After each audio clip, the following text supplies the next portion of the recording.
এই দেখো, একটু দুর্বা ঘাস আর লাল সুতো। এটার মূল্য জানো? আমাদের বাঙালিদের এটার প্রতি অনেক আস্থা এবং ভালোবাসা। আমরা বাঙালিরা মনে করি এই সুতার জোর অনেক বেশি, যা আমাদের বিপদ আপদ থেকে আমাদেরকে রক্ষা করবে। এই নিয়ে আজীবন বেঁচে থাকবে। তো চলো, এই জন্য আজকে কোনো রকম আমিষ জাতীয় বা ভাত কোনো কিছু খাবার খেতে নিই। তো আমি কি রান্না করেছি সেটাই তোমাদের সাথে শেয়ার করা যাবে। করেছি লুচি,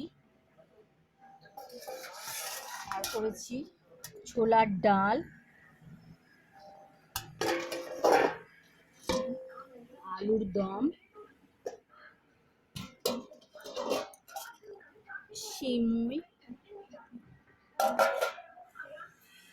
আর আম আর কাঁঠাল। এই ছিল আজকের দুপুরের খাবার।